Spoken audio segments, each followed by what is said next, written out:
आज के मुख्य समाचार। डॉक्टर राज बिंदल का कांग्रेस सरकार पर हमला। नववर्ष पर रानीताल शिव मंदिर में धार्मिक आयोजन। शहीद कैप्टन मृदुल शर्मा का हमीरपुर में शहादत दिवस मनाया गया। शिमला के रश मैदान पर सांकेतिक धरना। लक्कड़ बाजार में हाई वोल्टेज तार बिछाने पर हंगामा। एचआरटीसी पेंशनरों की बैठक में फूट रोष। शिमला में ट्रैफिक सुधार को लेकर महापौर का बड़ा फैसला। पर्यटकों की बढ़ती आमद से घोड़ा चालकों के चेहरे खिले। केंद्र सरकार हिमाचल के साथ कर रही भेदभाव। अब समाचार विस्तार से। भाजपा प्रदेश अध्यक्ष डॉक्टर राज बिंदल ने वर्ष 2025 को हिमाचल प्रदेश के लिए बेहद चिंताजनक और दुर्भाग्यपूर्ण वर्ष करार देते हुए कांग्रेस सरकार पर कड़ा प्रहार किया है। उन्होंने आरोप लगाया कि प्रदेश की सुरक्षा और कानून व्यवस्था चरमराई हुई है और सरकार पूरी तरह विफल नजर आई है। डॉक्टर बिंदल ने कहा कि इस वर्ष प्रदेश में नशे और चिट्टे का प्रसार खतरनाक स्तर पर पहुंच गया, जिससे युवा पीढ़ी बुरी तरह प्रभावित हुई है। उन्होंने आरोप लगाया कि नशा माफिया के साथ ही रेत, खनन, वन और कबाड़ माफिया ने प्रदेश भर में नेटवर्क खड़ा कर लिया, लेकिन सरकार इन पर प्रभावी कार्यवाही करने में नाकाम रही। पर्यावरण को नुकसान पहुंचाने वाली गतिविधियों का जिक्र करते हुए उन्होंने कहा कि खैर के अवैध कटान और जंगलों की अंधाधुंध कटाई से प्रदेश की प्राकृतिक संपदा को नुकसान पहुंचा। इसी के साथ माफियाओं के बीच गैंगवार जैसी घटनाओं का सामने आना अराजकता और भय का संकेत बताया। भाजपा नेता ने कहा कि 2025 के दौरान हत्याओं, दुर्घटनाओं और गोलीबारी की घटनाओं में वृद्धि ने कानून व्यवस्था पर सवाल खड़े किए हैं। उन्होंने हिमाचल प्रदेश विद्युत बोर्ड के मुख्य अभियंता विमल नेगी की संदिग्ध मृत्यु का उल्लेख करते हुए कहा कि यह घटना झकझोर देने वाली रही और मामले को दबाने की कोशिशों ने सरकार की कार्यप्रणाली पर भी सवाल खड़े कर दिए हैं। आपदाओं के संदर्भ में उन्होंने बताया कि मंडी से शुरू हुए भारी बारिश के मार कुल्लू, बिलासपुर, सिरमौर और चंबा सहित कई जिलों तक फैली। इस दौरान हजारों लोग प्रभावित हुए और कई परिवार बेघर हो गए। आरोप है कि इस दौरान सरकार का रुख असंवेदनशील और गैर जिम्मेदार राहत और पुनर्वास कार्यों में भी कथित लापरवाही देखने को मिली है। डॉक्टर बिंदल ने कहा कि हिमाचल की जनता 2025 को कांग्रेस सरकार की विफलताओं और असुरक्षा के वर्ष के रूप में याद रखेगी। 2025 हिमाचल प्रदेश के जनमानस के लिए एक बहुत ही ऐसा वर्ष गया जिसमें हिमाचल प्रदेश की सुरक्षा व्यवस्था वो तार-तार हो गई। हमने देखा कि नशे का प्रचलन, चिट्टा का प्रचलन वो बड़ी मात्रा में उजागर हुआ और बढ़ा। माफिया, वो चाहे रेत माफिया, खनन माफिया, वन माफिया, इसका बहुत बड़ा प्रभाव रहा। हमने देखा किस तरह से खैर का कटान हुआ, किस तरह से जंगलों का कटान हुआ और गैंगवार किस तरह से प्रदेश के अंदर पैदा हुआ। वो चाहे कबाड़ माफिया का गैंगवार था, चाहे वो रेत माफिया का गैंगवार था, चाहे वो अन्य संसाधनों का गैंगवार था या वन माफिया का गैंगवार था, उसने प्रदेश की भूमि को हर तरह से प्रभावित किया, जनमानस को प्रभावित किया। 2025 में हत्याओं का क्रम, दुर्घटनाओं का क्रम, गोलाबारी का क्रम ये बढ़ता ही चला गया और कुछ घटनाएं लंबे दाग छोड़ करके गई, जिसके अंदर इलेक्ट्रिसिटी बोर्ड के चीफ इंजीनियर नेगी जी की और असामयिक मृत्यु या इसको कहेंगे ऐसी मृत्यु जो शंका के घेरे में है, जिसने पूरे हिमाचल प्रदेश को हिला करके रख दिया। एक वो व्यक्ति जो अपनी कर्तव्य निष्ठा के लिए जाना जाता था, जो अपनी ईमानदारी के लिए जाना जाता था, एकाएक वो गायब हो जाता है और उसकी डेड बॉडी प्राप्त होती है और फिर उस सारे मामले को छुपाने का उसको और करने का एक प्रयास होता है। ये 2025 के अंदर जो घटना हुई ये बहुत चिंताजनक हुई। इसी तरह से 2025 के अंदर जो आपदा है, भारी भरकम बरसात एक मुश्त, चाहे वो मंडी जिला के अंदर सर्वप्रथम आई, फिर कुल्लू जिला प्रभावित हुआ, फिर बिलासपुर जिला, हमारा सिरमौर जिला भी इससे और अछूता नहीं रहा। चंबा जिला बहुत बुरी तरह से प्रभावित हुआ। नववर्ष के शुभ अवसर पर नाहन में धार्मिक आस्था और आध्यात्मिक उत्साह का संगम देखने को मिला।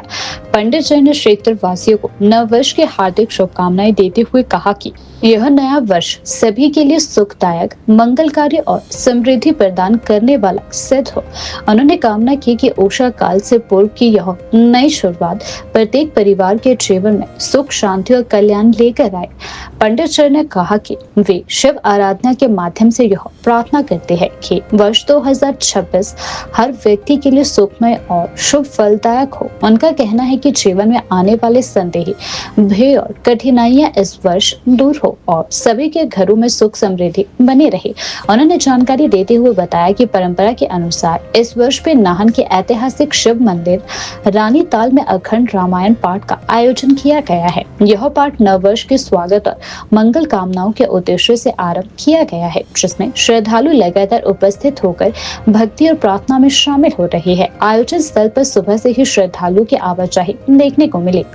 नववर्ष पर रानी ताल में हो रहा यह आयोजन नाहन की सांस्कृतिक और धार्मिक परंपरा का प्रमुख हिस्सा माना जाता है। श्रद्धालुओं ने विश्वास व्यक्त किया कि यह वर्ष प्रदेश और देश के लिए शांति, प्रगति और नई संभावनाओं का द्वार खोलेगा।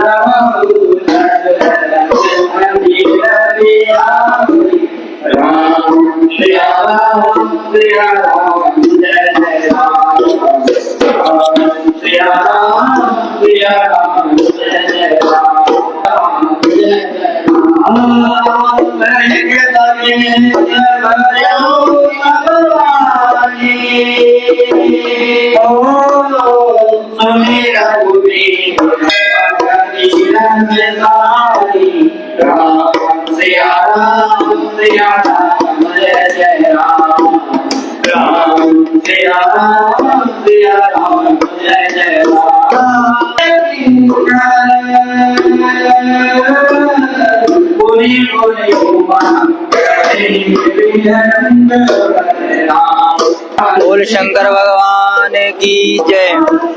सर्वप्रथम सभी को अंग्रेजी नववर्ष की हार्दिक शुभकामनाएं, बधाई। ये नववर्ष सभी के लिए सुख समृद्धि पूर्वक हो, खुशहाली पूर्वक हो और सभी के घर में सुख समृद्धि बनी रहे।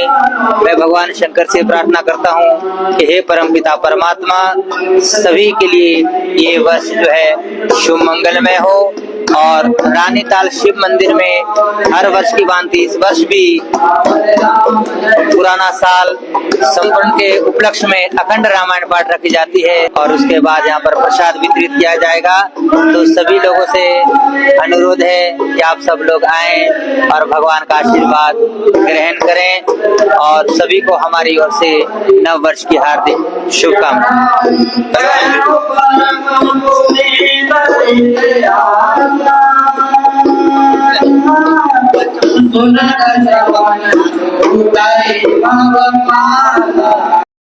हिमाचल प्रदेश के वीर सपूत शहीद कैप्टन मृदुल शर्मा को आज हमीरपुर में शहादत दिवस पर श्रद्धांजलि पूर्वक याद किया गया। इस अवसर पर लोगों ने मृदुल चौक पर पुष्पांजलि अर्पित कर उनके अतुलनीय बलिदान को नमन किया। कैप्टन मृदुल शर्मा ने 1 जनवरी 2004 को जम्मू कश्मीर में पीर पंचाल पर्वत श्रृंखला के हेमांचल क्षेत्र में ऑपरेशन के दौरान घुसपैठियों से मुकाबला करते हुए मातृभूमि के लिए सर्वोच्च बलिदान दिया। उस समय वे मुखीधर कंपनी की कमान संभाल रहे थे और कठोर परिस्थितियों में सेना का नेतृत्व करते हुए दुश्मन की नापाक कोशिशों को नाकाम किया। शहीद के भाई मुकुल रतन भारद्वाज ने भावुक होकर कहा, शहीदों की कुर्बानियों के कारण कारण ही हमारी सीमाएं सुरक्षित है, हम उन्हें कभी नहीं भूल सकते। उन्होंने बताया कि 31 दिसंबर 2003 की रात आतंकियों के छिपे होने की सूचना मिली थी, जिसके बाद उनके नेतृत्व में चलाए गए अभियान में उन्होंने अपने 2 साथियों को बचाते हुए शहादत पाई। मैं वही कह रहा हूँ कि आज अमर शहीद कैप्टन मृदुल शर्मा की वीर गति को लगभग 22 वर्ष होने को आए। तो हर वर्ष की तरह हम पहला वर्ष हमारे लिए कोई खुशी का दिन नहीं होता है, लोगों के लिए नया साल होता है, लेकिन हमें ये पुरानी यादें ताज़ा कर देता है कि हमारा 2004 का वर्ष ऐसे शुरू हुआ था कि हमें सूचना मिली कि आपके बड़े भाई साहब वीर गति को प्राप्त हो गए हैं। तो हर वर्ष हमारी यही कोशिश रहती है कि यहाँ इनका चौक बना हुआ है, ऊपर उनका पार्क था जो अब वॉर मेमोरियल में कन्वर्ट करने में हम लगे हुए हैं। 2 वर्ष पहले भी जब फाउंडेशन स्टोन रखा गया था तब भी मैंने यही कहा था माननीय मुख्यमंत्री सुखविंदर सुक्खू जी को कि ये मेरा अकेले का, मेरे भाई का पार्क नहीं है। इसमें लगभग अगर हमीरपुर जिला से 350 से ऊपर शहीदों के नाम आते हैं तो उनका एक निजी एक लगाव पैदा होगा उस वॉर मेमोरियल के प्रति। और वॉर मेमोरियल को काम रुकना और 2-2.5 वर्ष से सिर्फ उसमें 14 से 15 लाख का काम होना, जो वर्क सैंक्शन 68 लाख का काफी समय से पहले, इससे पहले की जो सरकार थी उसके समय से हुआ, उसमें भी अब ये काम 2.5-3 वर्षों से रुका हुआ है। तो मैं समझता हूँ ये कोई बहुत बड़ा अमाउंट नहीं था। 70-80 लाख का अगर एक शहीद स्मारक में आपका पैसा लगता है, हाँ अगर वो फंड खत्म हो जाते उसके बाद फंड्स की कमी होती तो मैं मानता, लेकिन जो ऑलरेडी वर्क सैंक्शन था वो काम पूरा होना चाहिए था। तो मेरी सरकार से यही गुजारिश रहेगी कि जल्द से जल्द वॉर मेमोरियल का काम शुरू हो, ताकि इस जिले के जितने भी शहीद हैं उनका एक निजी लगाव, जो हमारी कोशिश है, क्योंकि माननीय मुख्यमंत्री जी ने खुद कहा था कि आपने अपने भाई का पार्क बदलकर वॉर मेमोरियल में कन्वर्ट किया और वो खुश भी हुए और उन्होंने निर्देश भी दिए थे पीडब्ल्यूडी को और सबको कि मुझे ये वॉर मेमोरियल एक बहुत अच्छा वॉर मेमोरियल के द्वारा दिखना चाहिए। लेकिन दुर्भाग्य है, ये बड़ा दुर्भाग्यपूर्ण है कि काम भी 2.5-3 वर्षों से रुका हुआ है और पूर्ण नहीं हो पा रहा है। मैं अभी भी यही गुजारिश करूंगा, एक शहीद के भाई होने के नाते नहीं, क्योंकि शहीद जो हैं वो हमारे अकेले घर के नहीं होते। एक शहीद ने जो बलिदान दिया है वो पूरे देश के लिए दिया है, और जो शहीद को सम्मान मिलना चाहिए, मैं समझता हूँ उसके लिए भी अगर सरकारों से निवेदन करना पड़े तो ये थोड़ा सा अजीब लगता है, क्योंकि शहीद को सम्मान मतलब अपने आप में हर सरकार की तरफ से मिलना चाहिए। जब फाउंडेशन स्टोन रखा गया था तब मुख्यमंत्री जी ने मेरी पीठ थपथपाई थी कि देखिए आज के बाद ये पार्क आपके भाई के नाम से नहीं जाना जाएगा, मतलब ये शहीद स्मारक के नाम से जाना जाएगा। कैप्टन मृदुल शर्मा जी भी शहीद हैं, और उस दौरान भी मैंने पूरे जिले की लिस्ट निकाली थी, तो 352 या 53 अब हमीरपुर जिला के शहीद हो गए होंगे। तो उन सबके नाम आए तो मुझे एक दिली तसल्ली होगी कि सभी शहीदों को एक तरह का सम्मान मिला है। तो मेरी गुजारिश रहेगी कि जल्द से जल्द शहीद स्मारक का काम पूरा हो, और एक दुनिया ये बोल के आए कि अगर हम हमीरपुर जिला में चले हैं तो वहां पे हमने जो एक शहीद स्मारक बनाया वहां भी जरूर जाएं।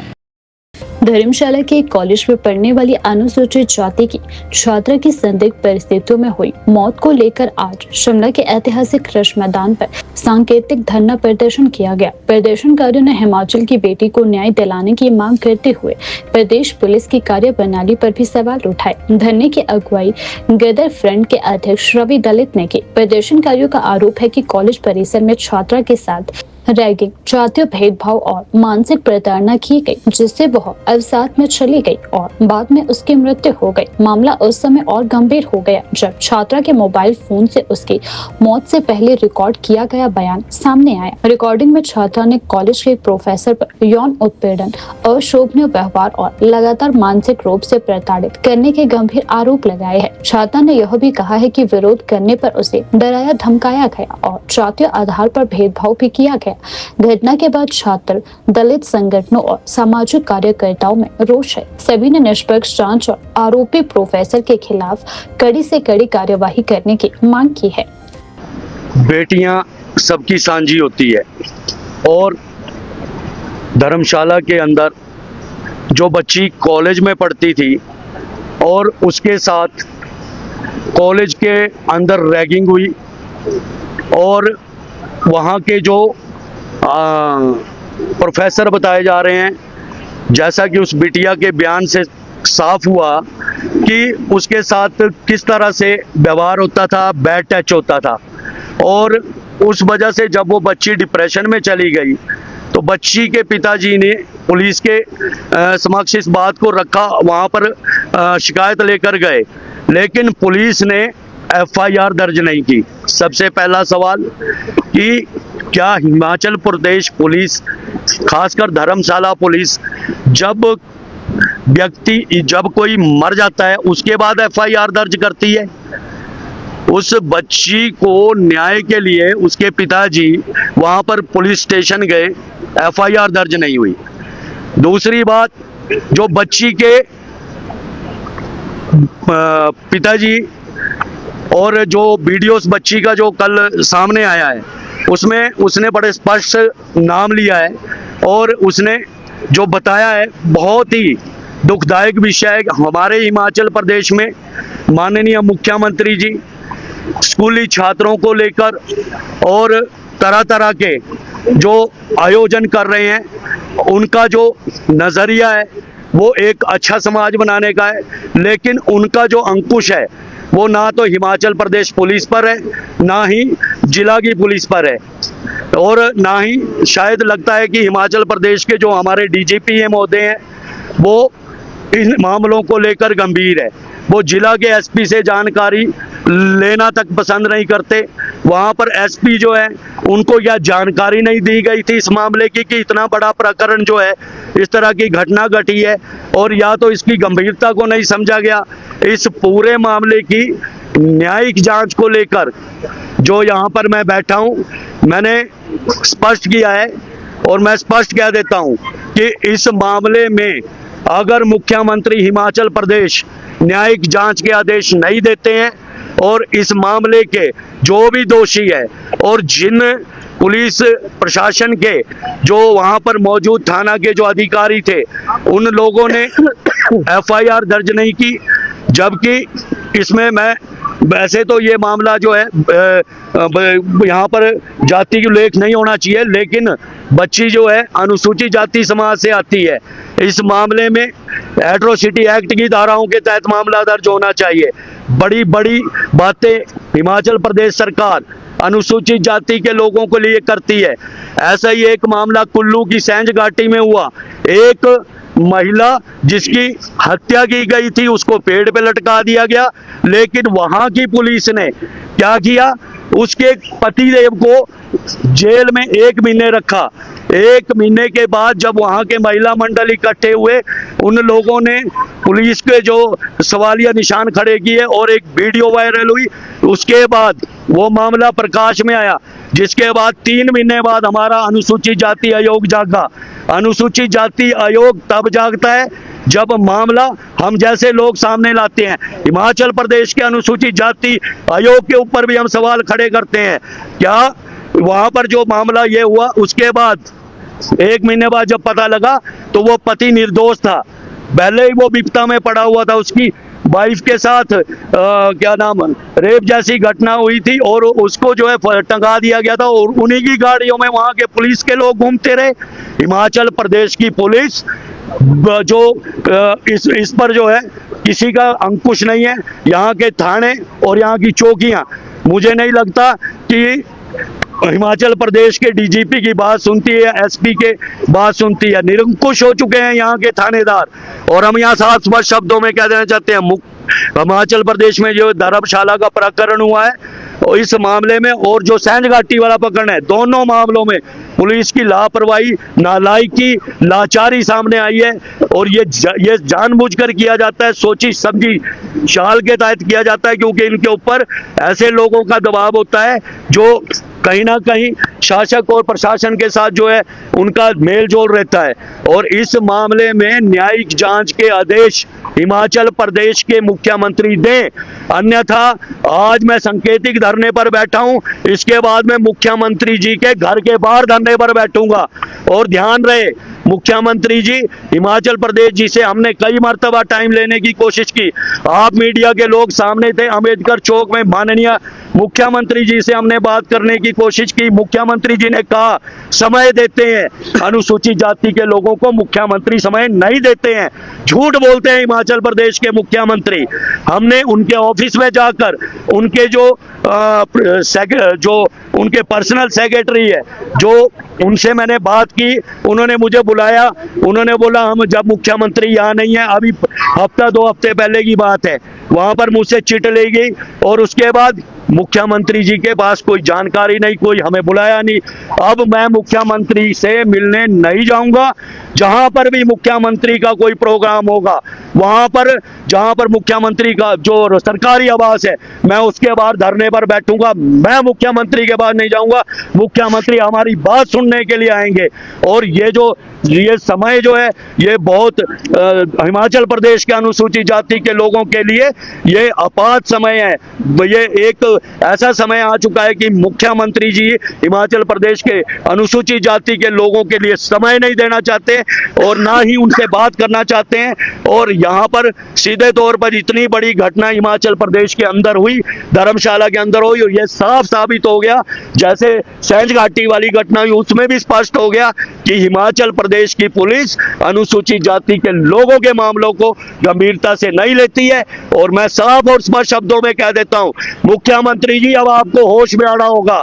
अब किसी भी हाल में हम आपकी जो ये लचर व्यवस्था जो आपने हिमाचल प्रदेश के अनुसूचित जाति के लोगों के प्रति आपने जो बना रखी है उसको सुधारना होगा, नहीं तो हम लोग जो है सुधारना जानते हैं। एचआरटीसी के पेंशनरों ने हमीरपुर में आयोजित एक बैठक के दौरान पेंशन वेतन में अनियमितताओं और देरी को लेकर गंभीर चिंता व्यक्त की। बैठक के आयोजनकर्ताओं ने आरोप लगाया कि उन्हें समय पर पेंशन नहीं मिल रही है और कई लोगों को महीनों से भुगतान नहीं हो पाया है। बैठक में मौजूद पेंशनरों का कहना है कि पेंशन टुकड़ों में बांटी जा रही है, जबकि कई अभी भी इंतजार कर रही है। उन्होंने दावा किया कि लंबित भुगतान काफी समय से नहीं दिए गए हैं, जिससे बुजुर्ग पेंशन आर्थिक रूप से परेशान हो रहे हैं। पेंशनरों ने बताया कि बार बार विलंब को लेकर उन्होंने अदालत का रुख किया, पिटीशन भी दायर की। उनके मुताबिक कोर्ट में कार्यवाही आगे बढ़ने के बाद कुछ समय में ही एचआरटीसी ने भुगतान जारी किया, लेकिन बाद में फिर पेंशन रुक गई। पेंशनरों का कहना है कि कोर्ट से 2 सप्ताह का समय मिलने के बाद भी कई लोगों के खातों में राशि जमा नहीं की गई। कुछ पेंशनरों ने आरोप लगाया कि शिमला सहित विभिन्न जगहों पर अभी तक कई लोगों को पेंशन नहीं मिली है। उन्होंने कहा कि जब कोर्ट में पेशी नजदीक आती है तब कुछ लोगों को पैसा डाल दिया जाता है, लेकिन इसके बाद फिर स्थिति वैसी ही नजर आती है। पेंशनरों ने कहा कि यदि स्थिति जल्द नहीं सुधरी तो वे दोबारा सामूहिक स्तर पर कानूनी कार्यवाही और प्रदर्शन की ओर बढ़ सकते हैं। बैठक में पेंशनरों ने सरकार और संबंधित विभाग से शीघ्र समाधान की अपील की है।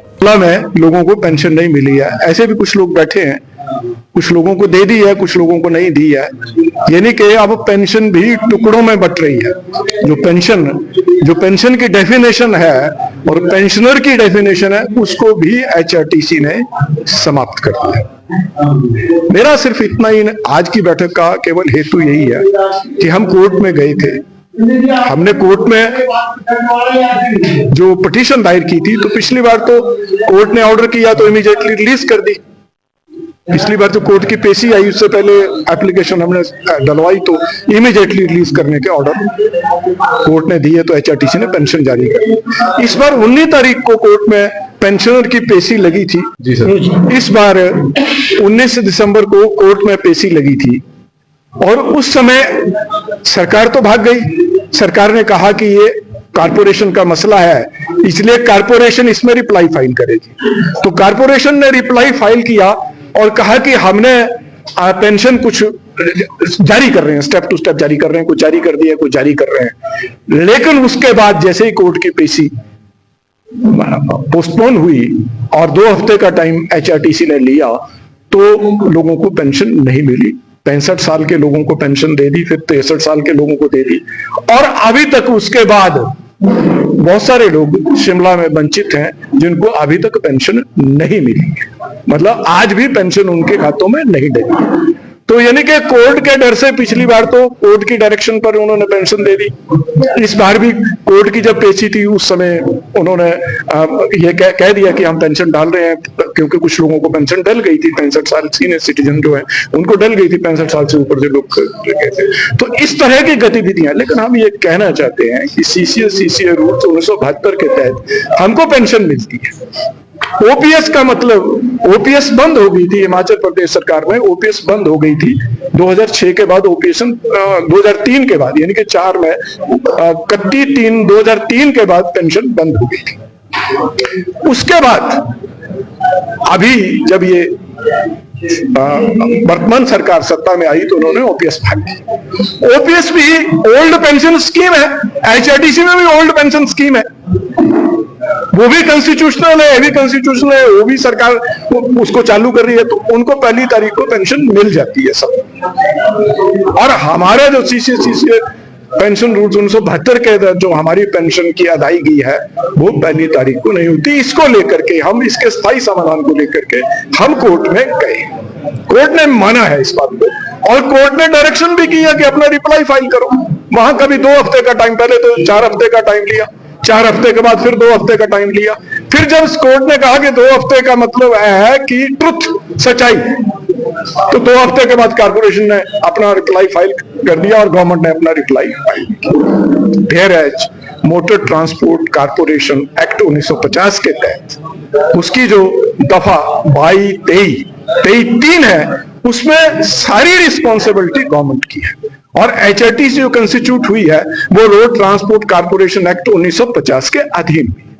और अगर ये गवर्नमेंट वह रिप्लाई फाइल करने से भागती है तो हम उसको रिप्लाई देने के लिए मजबूर करेंगे। हम कोर्ट के आगे आग्रह करेंगे कि सरकार इन धाराओं के तहत कंपलसरी सरकार को ये रिप्लाई फाइल करना पड़ेगा, क्योंकि on HRT completely owned by the state government. दूसरी बात, वहां जो कोर्ट के केसेस के डिसीजन जो होते हैं वहां मेरिट नहीं बनता। जैसे मान लो किसी का केस पिछले साल डिसाइड हुआ, पिछले साल डिसाइड किसी का केस हुआ, उसको अभी तक उसका पेमेंट नहीं मिला, लेकिन जो 2 महीने मतलब जो उसके बाद डिसाइड हुआ उसको अभी तक पैसे मिल करके सब कुछ हो गया। यानी कि वहां कोई, यानी कि जो पेंशन सेल है उसमें ऐसी भगदड़ मची हुई है, उसमें ना तो स्टाफ है, 10,000 के आसपास आदमी जिसको पेंशन मिलनी है, जिसमें विडोज भी हैं, पेंशनर्स भी हैं, दूसरे 8500 के लगभग तो लाइव हैं इस वक्त, और आगे भी इसमें 10,000 के आसपास पहुंच रहे हैं। तो पेंशन सेल को स्ट्रेंथन करने की हमने एचआरटीसी के मैनेजिंग डायरेक्टर से बात की, रेगुलेटिंग अथॉरिटी को कहा, रिक्वेस्ट की, वो पेंशन सेल को स्ट्रेंथन नहीं करते। और वो पेंशन सेल में जब लोग जाते हैं वो कहते हैं कि जी कोर्ट में केस ही इतने हो गए हैं कि हमें पता ही नहीं चलता कितने, क्योंकि आदमी कम रह गए हैं, ना ही पता चलता है न लेना। पेंशन सेल को स्ट्रिक्ट, अब ये रेगुलेटिंग करना एचआरटीसी के जो चीफ अकाउंट ऑफिसर और फाइनेंशियल एडवाइजर है उसका काम है, स्टाफ देना उसका काम है। अब कोर्ट से जो केस डिसाइड हो जाते हैं, कोर्ट्स की भी अभिनंदन है, लोगों को एग्जीक्यूशन में जाना पड़ रहा है, लोगों को बार बार जाकर के कोर्ट को अप्रोच करना पड़ रहा है, तब जाकर के बेसरमी से वो कोर्ट के ऑर्डर को वो इंप्लीमेंट करते हैं। अब सवाल यह है कि संवैधानिक संकट एचआरटीसी में खड़ा हो गया है। मुख्यमंत्री कुछ बोलते हैं, परिवहन मंत्री कुछ बोलते हैं। मैं ये विश्वास के साथ कह सकता हूं कि परिवहन मंत्री ने, यानी कि जो उप मुख्यमंत्री और परिवहन मंत्री ने, उन्होंने कुछ स्टेप ठीक उठाए, यानी कि ओपीएस लागू की। अरे जिनको ओपीएस मिलती थी उनको नहीं दे पा रहे तो लागू की उनको कहां से देंगे।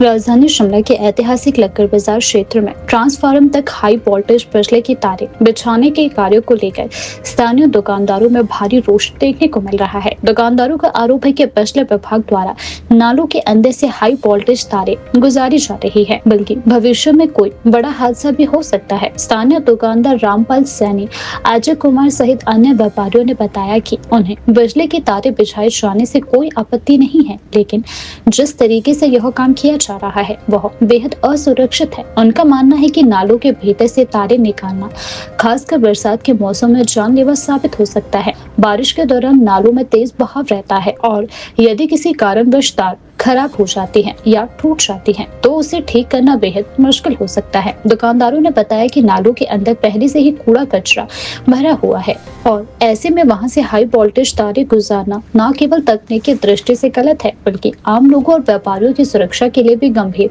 खतरा पैदा हो सकता है। व्यापारियों का कहना है कि लक्कर बाजार में रोजाना बड़ी संख्या में स्थानीय लोग और पर्यटक आते हैं। ऐसे में किसी भी तरह की दुर्घटना के परिणाम बेहद गंभीर हो सकते हैं। इस गंभीर मुद्दे को लेकर दुकानदारों ने क्षेत्र के पार्षद से भी बातचीत की है और मांग की है कि बिजली की तारों को किसी अन्य सुरक्षित और वैकल्पिक मार्ग से बिछाया जाए।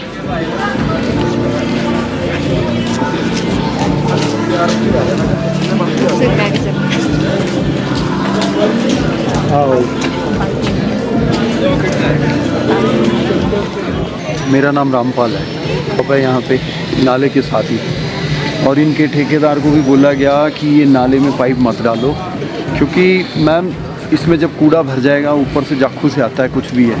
ये नाले की मतलब ब्रेड्थ है ना जो 2.5 से 3 फीट की है ज़्यादा से ज़्यादा और इसके अंदर अभी इतनी मोटी तारें हैं। कोई सीवरेज की पाइप्स हैं। जब सफाई करनी होगी तो वो आदमी कैसे घुसेगा। कल को ये तार नीचे लीक हो जाती है, सपोज़ डैमेज हो जाती है तो ये 11,000 वॉट की बताते हैं। तो उससे तो कहीं कल को ये ना हो कि यहाँ कोई मिस हैपनिंग हो जाए क्योंकि गीला रहेगा नीचे नाला, ऊपर से पत्थर लगते हैं इसके अंदर। अभी भी आप देखेंगे नाले के अंदर पत्थर फंसे हुए हैं ऊपर से। अभी आप देखना कैमरे के माध्यम से दिखाना तो वो पत्थर कल को इसमें बसते हैं, ये टूट जाएगी तो कैसे कल को हमारी क्या सेफ्टी रहेगी। इसने काउंसलर साहब को बोला था, अतुल भाई को और मैम को कि ये देखा जाए। अब बोला है उनको कल, अब देखते हैं क्या है। पर इन्होंने तो दूसरी पाइप भी डाल दी रातों रात ही। जैसे कि बस मुझे तो ये नहीं समझ आ रहा, प्रशासन बिल्कुल सोया हुआ है हर चीज़ के लिए। मैं तो ये परेशानी में हूँ कि रात को चोर अंधेरे में जैसे चोरी करते हैं ना वो वाला काम शुरू कर दिया इन्होंने कि रात को आके डाल दी इन्होंने। कल मैं इनको बोला नाले से मत डालना और वही। और अभी थोड़े टाइम पहले पता नहीं आपको पता होगा कि नहीं, एक पेड़ की भी कंप्लेंट दी थी तो रात को उन्होंने पेड़ काट दिया यहाँ से नीचे, ये सारा नाला खाली कर दिया। पता नहीं किसको पर्सनल इंटरेस्ट के लिए ये चीज़ें हो रही है, भगवान जाने। पर हम बहुत दुखी हैं, बस हमको ये बोलना चाहते हैं। सुविधा बिल्कुल ठीक है पर प्रॉपर चैनल से नहीं हो रहा काम। ये थोड़ी है कि उठाया नाले के अंदर से डाल दी, बात ये है। और दूसरा है, अगर आप केबल वायर्स की बात कर रहे हो, केबल वाले ये फाइबर वाले आते हैं, एक वायर डाली अब वो ख़राब हो गई, आपने नेक्स्ट कंप्लेंट की, वो वायर दोबारा से आएंगे, वो पुरानी वाली मैंने बोला कि ये पुरानी वायर निकाल दो जो नहीं है।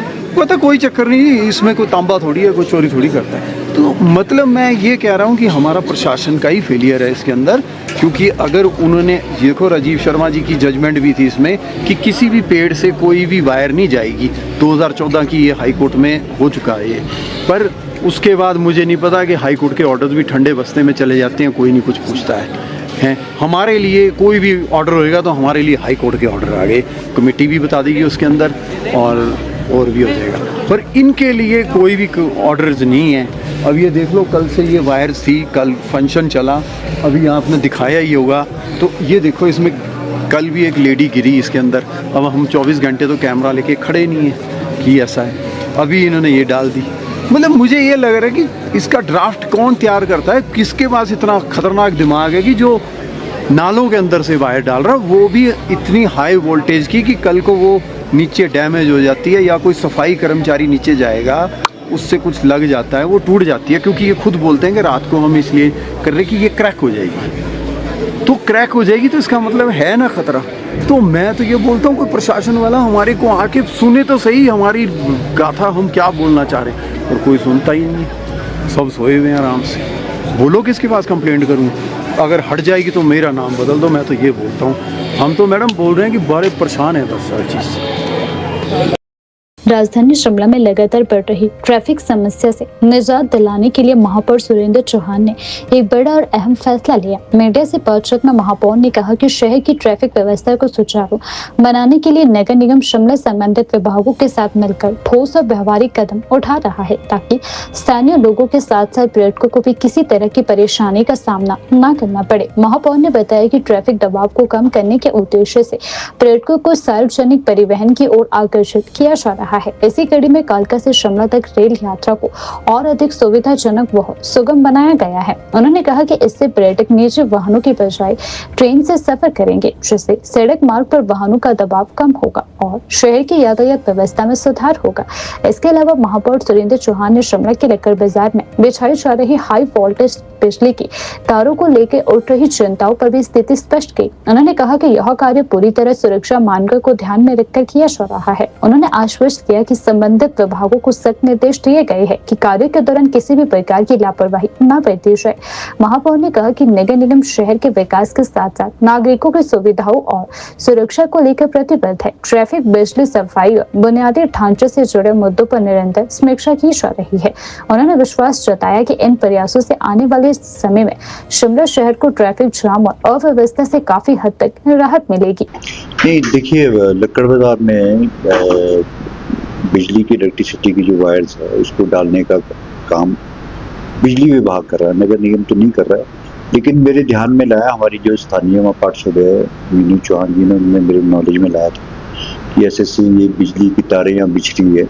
तो मैंने उसको एक्शन के थ्रू अभी बात की है। उसको जो बिजली डिपार्टमेंट शिमला अर्बन का, वो इस लाइन को बिछा रहे हैं। जो दुकानदारों का इशू है कि वो उसको क्लैम्प करके हम ले जा रहे हैं, मैंने अभी एक्शन से भी बात की है, क्लैम्प करके उसको बंद करके, ताकि ऊपर हाइट दे करके उसको क्लैम्प के थ्रू ले जाए। तो बीच में नाला पड़ता है, नाले से भी ऊपर उठा करके उसकी जो वॉल है उसमें क्लैम्प करके वहाँ ले जाए। तो इसको हमारे ध्यान में, मामला मेरे ध्यान में हमारे स्थानीय माननीय पार्षद ने लाया।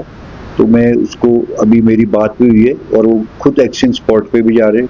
तो उनकी मेन समस्या थी उसको दूर कर दें। तो एक मोटी केबल है, उसके अंदर से जाके क्लैम्प लगा करके ले जा रहे हैं ताकि किसी को कोई परेशानी न हो। क्योंकि लक्कड़ बाजार जो है सिंकिंग जोन है और डिगिंग वहाँ नहीं कर सकते, खुदाई का काम नहीं किया जा सकता, वो मुश्किल है।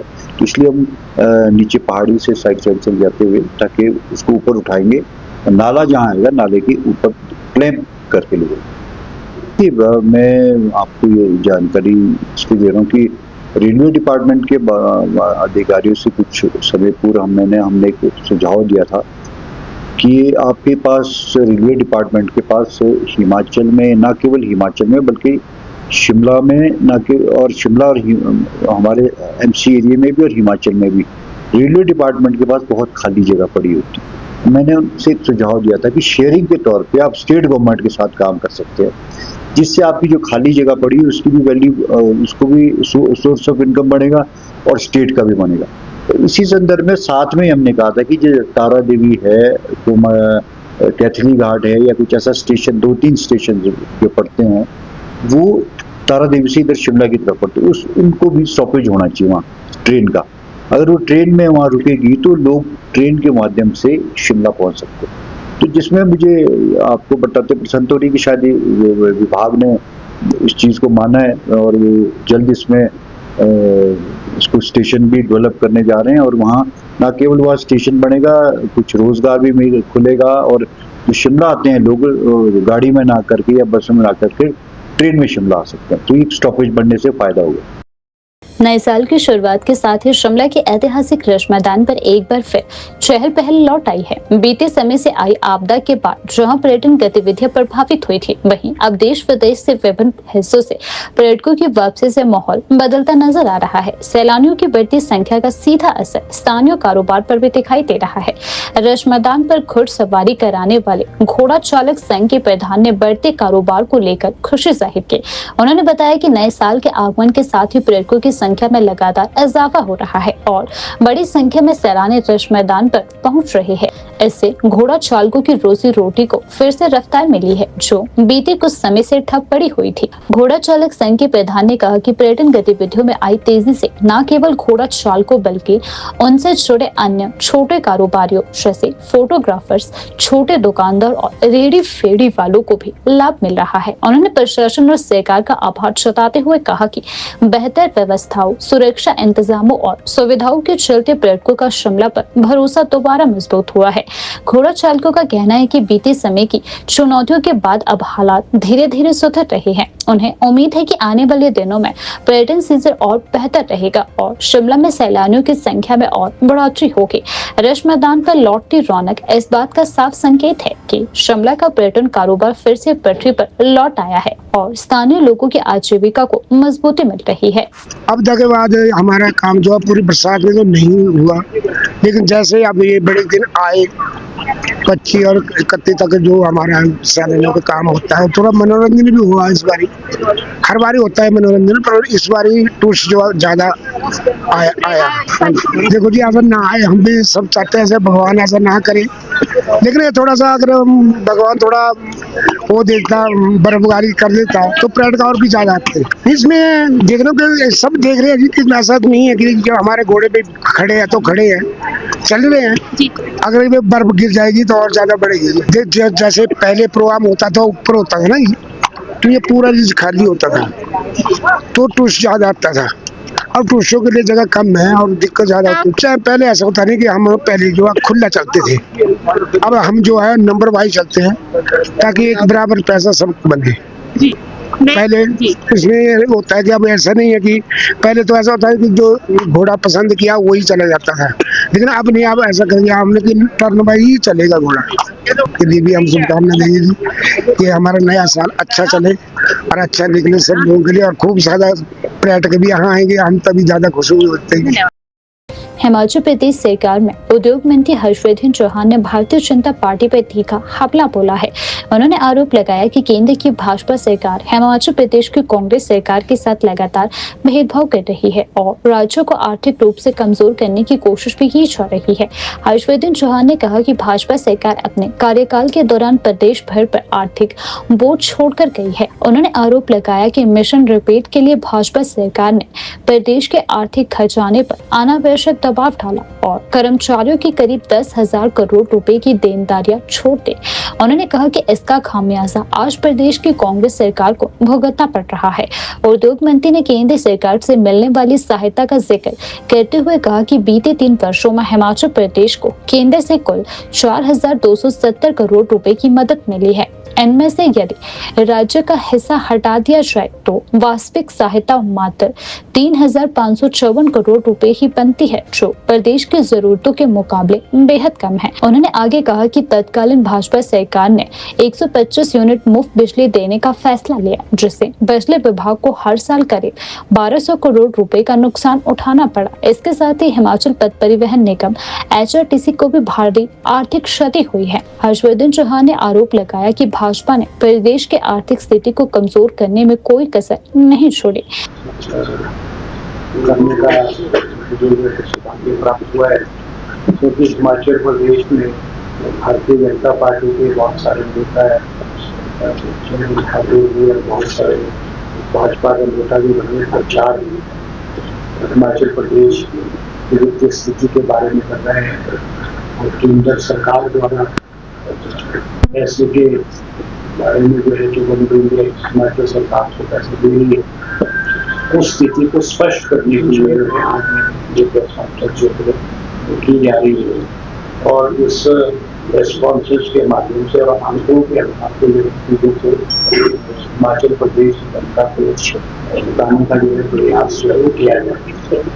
जैसा आपको मालूम है 2022 के दिसंबर में कांग्रेस की सरकार बनी और जब ये सरकार बनी बहुत सारी लाइबिलिटी भाजपा सरकार की अपनी विरासत में मिली, जिसमें लगभग 10,000 रुपये जो है तो 6th पे कमीशन है, उसकी जो लाइबिलिटीज है जो पूर्व की भारतीय जनता पार्टी की सरकार ने नहीं चुकाई है, जबकि पे कमीशन की इम्प्लीमेंटेशन जो है 1 अप्रैल 2016 से लागू कर दी गई, मगर उन्होंने जो है 10,000 देनदारी की पेंशन उसको नहीं चुकाया, जो उनको विरासत में हो मिली। आपको ये मालूम है कि सत्ता को बरकरार रखने के लिए कि सत्ता पे किस तरह से काबिज हों और उनका जो मिशन रिपीट था उसको सफल बनाने के लिए जो है सरकार के खजाने सरकारी खजाने का किस तरह से दुरुपयोग हुआ है, ये हिमाचल प्रदेश की जनता भली जानती है।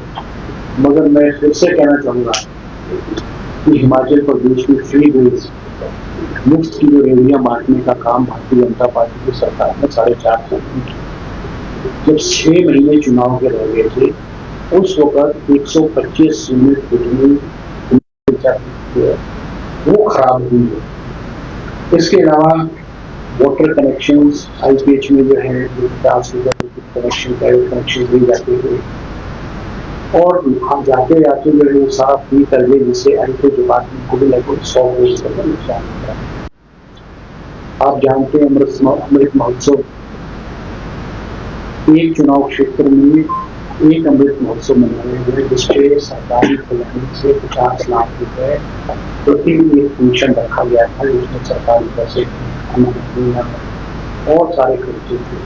68 चुनाव क्षेत्रों में 50-50 लाख के हिसाब से लगभग 34 करोड़ रुपया इन अमृत महोत्सवों पे, जो कि चुनाव रैली के रूप में गया, 3 महीने में चुनाव रैलियों के रूप में पैसा खर्च गया।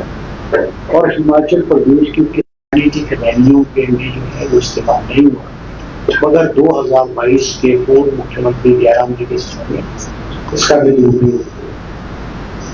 आप जानते हैं कि स्टेट जो है हिमाचल गवर्नमेंट, जो हिमाचल की सरकार है, वो केंद्र पर निर्भर रहती है, विपरीत हो गई है।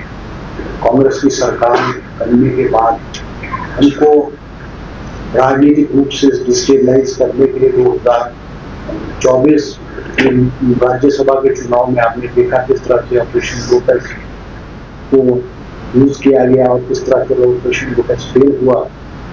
प्रदेश में प्राकृतिक आपदा आई 2023 में, मगर इस सारी विपरीत इकोनॉमिकली वायबल स्टेट्स नहीं रहे, उनको RDB को 14 स्टेटों को काउंटर दिया।